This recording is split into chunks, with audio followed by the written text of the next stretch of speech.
Hello team, welcome to another ATP Geopolitics video with myself, Jonathan MS Pearce. This is Ukraine War Frontline update for the 30th of July 2024. If you don't know what the lines on my map mean, please check out the key on the screen at the moment. Pause the video.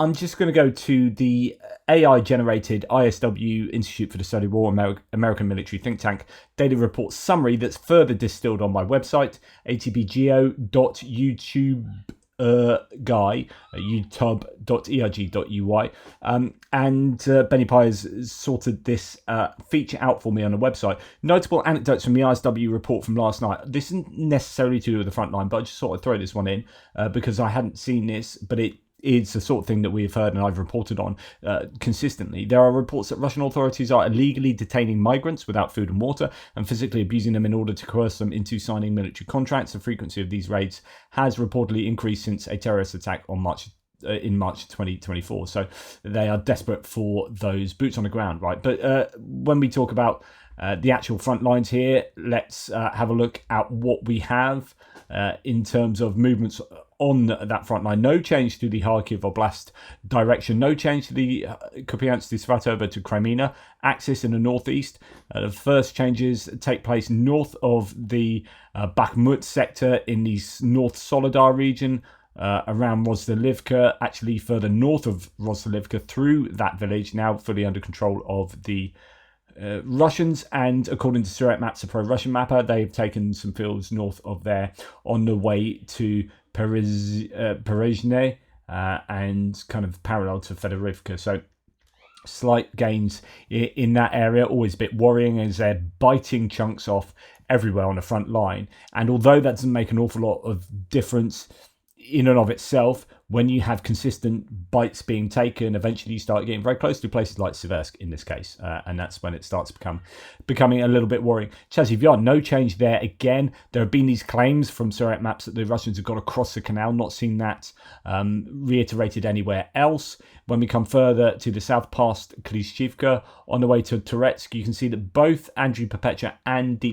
Surat Maps have the Russians gaining, and actually quite considerably around here. So, okay, let's go to Andriy Perpetua. He's kind of following along from what Surat Maps had said on a previous day, that the Russians have made considerable gains into this area of the larger Turetsk sort of urban area on Voron. So you've got Turetsk there, and you've got these other neighborhoods or towns, really, or satellite towns, Pivnichne, Druzhba, along that railway line, and then into this part, this neck of the woods. Not exactly sure what area that is, but you've got Kryty Rynok, Kitry Rynok, and Zalizhne here. That Zalizh is now pretty much under Russian control. They're moving through there, both Andriy Perpetua and Surat Maps showing actually really significant gains. Now, what's interesting about this, and by interesting I mean quite worrying, is that if you look at some of these other urban environments, say Krasnohorivka, you take you grind although Krasnohorivka has actually gathered in momentum.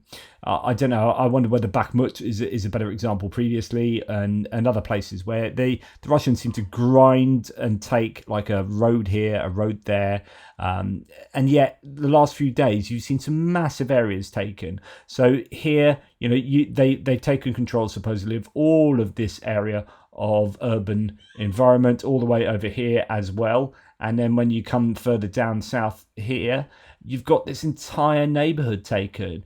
All of these streets, roads with houses on and parks, and they seem to have just very quickly taken a lot of ground in just the last week or so in this area. I mean, if you think since they started moving in this direction, they've actually taken quite a deal of land and urban area, and of course, over time that's not a huge amount, but it sort of fits and starts. But the last couple of days, that momentum appears to have picked up, and they are taking, I think, some considerable land, if indeed Surat Maps can be believed here. But actually, Andriy Perpetua has exactly the same kind of gains, really. In fact, Andriy Perpetua's gains are even more.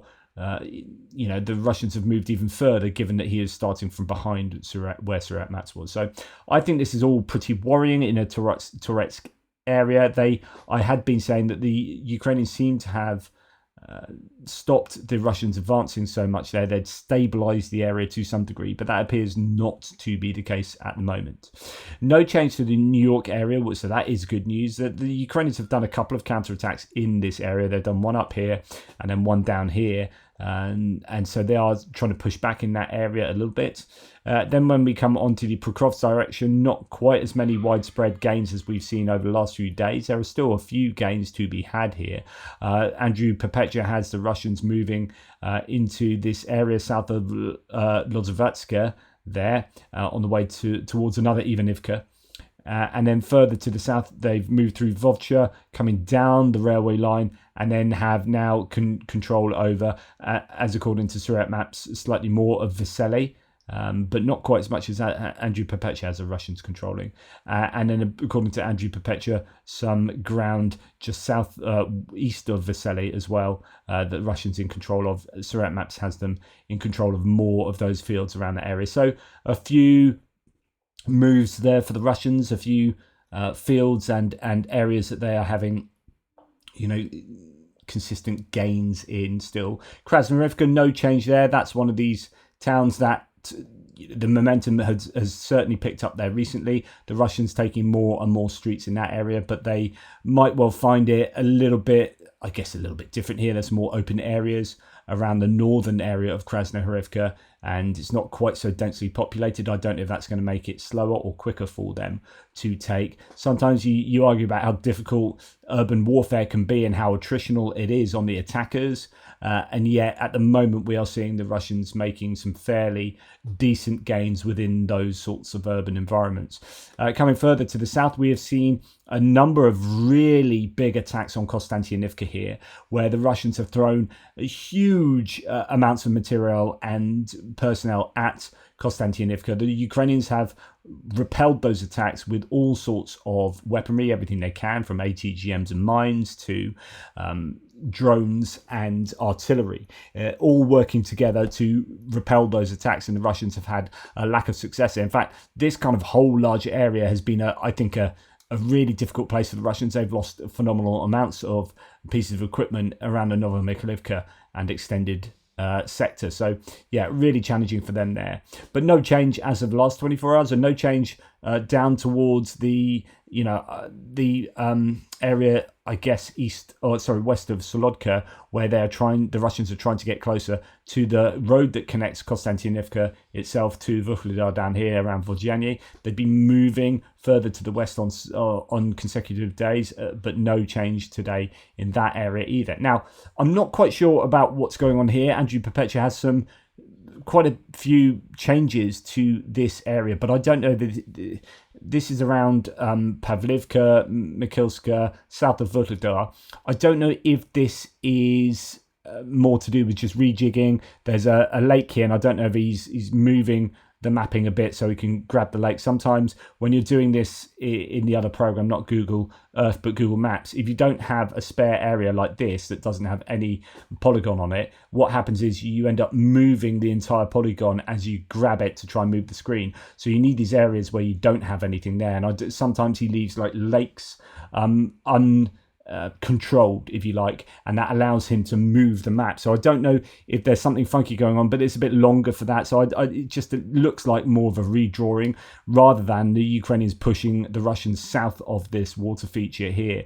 But it could be that. It could just be that the new footage has come out to suggest that the Russians definitely don't have a purchase or to the north of that water feature, as suggested by Surat maps in that area, and that he's just, but then it's also south of that water feature as well. So I don't know quite what's going on there, but anyway, some change to his mapping today.